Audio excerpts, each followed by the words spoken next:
Hello everyone and welcome back to Real Disability, where we analyze representation of disability in the media by interviewing students on UW-Madison's campus. We hope you enjoy.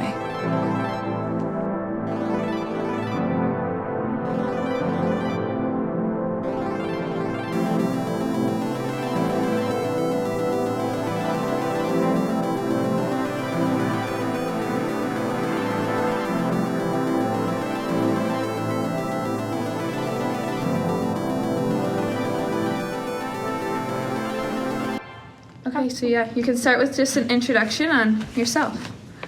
My name is Kayla Fuller. I am 20 years old. I am a junior here at UW, and I am studying rehabilitation psychology, hoping to go into occupational therapy. Very cool. What is your experience with disability, and what do you know about disability and any personal experiences? So, I'm an epileptic, and that's like my own experience, but then my mom has cerebral palsy, and then like my brother and my dad have been diagnosed with ADHD for a long time, and I am in the process of getting mine. Like I have it from like a psychologist, but not the full like neuropsych testing yet. So it's interesting because it's like a lot of people will see me with like my mom, and because she has CP and I'm considered to be the quote unquote able-bodied person, a lot of people will like skip over her and like try to talk to me for her and just kind of be like at restaurants and stuff, like, oh, what will she be having? Like, I don't know. I didn't read her mind. You can ask her. She can speak. Like, but it's also like the shock of like when I tell people that I'm an epileptic. And it's like, it's really weird to me when people like act so surprised, because it almost feels like they're like just it's weird because it's like it feels like I should be like I should have like a service dog or something, where it's like because I don't have the physical aspect of a disability, it just doesn't exist. And I've experienced that so many times where it's like people will like stop talking to me after like I admit that I have like epilepsy. Like it'll come up in conversation and it's like, oh yeah, like I'm an epileptic or whatever. And then people like I don't know all the reasons on why, but like when I was younger it was like people didn't understand it, so they just kind of were like, okay, whatever, like don't understand it, kind of scared of it, don't really want to like talk to you anymore. And like as I've gotten older, it almost feels like people think I'm faking because I don't have a physical aspect of it unless I'm actively seizing in front of them. Yeah. How has disability representation in the media generally, or like of your specific disability, affected your lived experiences? I feel like the media has two sides of disability, where it's either like, oh, you need to like feel bad that we have like a disability, and like we should be like babied and like taken care of all the time because like you should feel bad for us. And the other side is like the like, oh, they're a superhero, they're like superhuman, and like it's just all of that, where it's like, okay, like we're human, like we're not superhuman, we're not subhuman, like we are human. And like that's been a big part of my life and like my lived experiences, because it's like, yes, there are the skeptics who are like, oh, like you're an epileptic, like I never would have thought that. But there's also the ones that are like, oh, you're an epileptic, that must be so hard, I'm so sorry, like whatever. And it's like, I've lived this my whole life, like I don't see it as like a, oh, like sorry, whatever. Or it's like, oh, it's like so cool that you've like come this far or whatever. And it's like, did you think I was like gonna die when I like got diagnosed? Like, or also like the specific disability for like, first off, for like epilepsy, I feel like they don't portray it very well, like at all in media. Like if there's like an epileptic person in a movie, they are like spazzing out on the floor, and like that's just how it's portrayed. Like grand mal seizure, like whatever, but it's also not typically portrayed like accurate at all, because most of the time grand mal's like your muscles are like contracting and like you're like tremoring more than you are like thrashing everywhere. Yeah. And it's like they'll portray it as like, oh yeah, like I'm kicking and like punching everything around me and I'm just like lose like all control of your body, which you do, but it is more like still than that, because like I said, your muscles are like going under this like involuntary contraction, so you're not like contracting releasing, you're just like contracted. And like that's also not the only type of seizure. There are like a ton of types of seizures where it's like the smallest one can just be an absence seizure, where I'm just like staring at you and it's like it looks like I'm zoning out, but people can be like, hey, and I'm not gonna hear you because I'm not present in that moment. Yeah. Have you noticed media representations of disability influence the UW-Madison campus and or your experiences as a student here? And if so, like how has it impacted your daily life? So I feel like I'm biased as someone in rehab psych going for OT, because I also do the adaptive fitness program here on campus. I volunteer in that, and I have my promoting activities for diverse abilities, like the PATA certificate.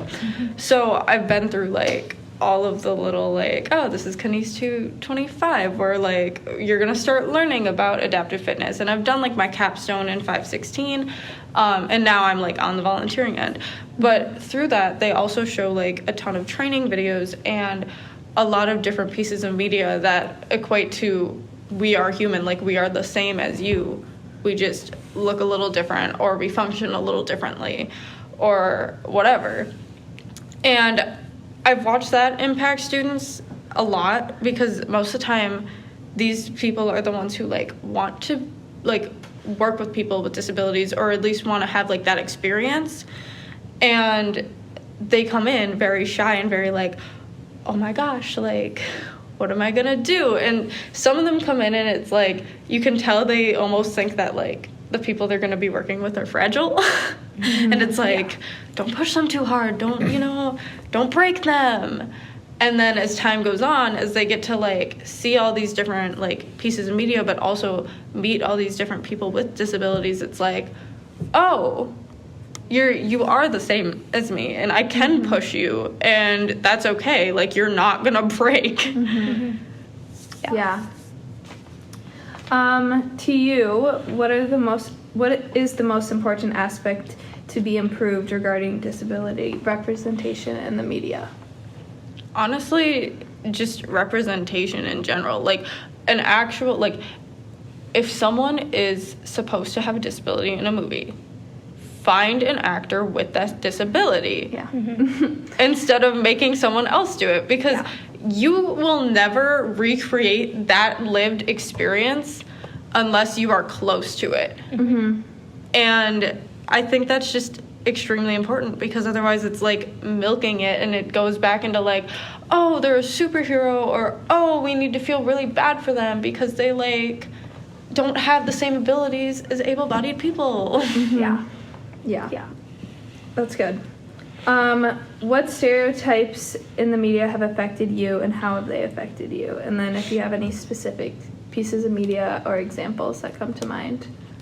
I don't have specific examples, but there are like the same tropes that I've been talking about with the like, oh, like superhero, subhuman, etc. But there's also the ones where it's like with the like grand mal seizure representation, it's like if I'm like seizing, sometimes people just don't like believe that, because it's like, what do you mean? Like you're not on the ground, you're not thrashing around, whatever. Or like because I don't have a service dog, it is that like, well, don't people with epilepsy always have these? Like, yeah, why are you just like risking your life walking around without one? Like, because I'm not risking my life without a service dog. But yeah, and then with the like ADHD stuff, it's like most of the time if any media represents someone with ADHD, they are just like bouncing off the walls constantly, and they can't track a conversation to save their life, and it's just like they make us look like we're just like lazy buffoons the whole time, and it's like that's not the issue. There's so much in my brain going on that sometimes I can't track a conversation, but that's not all the time. And it's also like, especially in women, like we're more like, our hyperactivity is more like in talking than it is in like movement. And it's like, yes, we can sit down, we're not running around all the time. That's good. What pieces of media do you think are good representations of disability, and why? Whether this is like an Instagram account or like an influencer or like a movie or anything. There's an Instagram account that like immediately came to mind when you said that, and I can't think of the name right now, but they talk about like disability and sex, because that is also really important, because a lot of people are like, well, you're like disabled, like you can't have sex. Like yeah you can. Like if people with disabilities couldn't have sex, me nor my brother would be here right now. But I feel like it's important to just like have the humane aspect of like the TED Talks of people with disabilities coming on and talking about like, we're not done fighting for our rights, and here's why.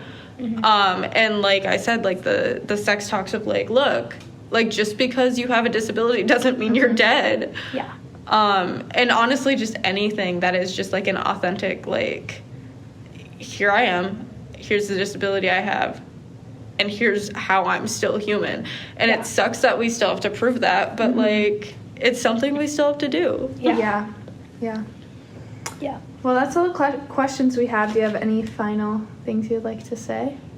I don't think so. I think your questions were really good. Perfect. All right, perfect. Well, thank you so much. We appreciate it. Thank you, guys. That's really helpful. Thank you. Well, that wraps things up today. Thank you all so much for listening to Real Disability. We hope you learned more about disability in the media. See you next time.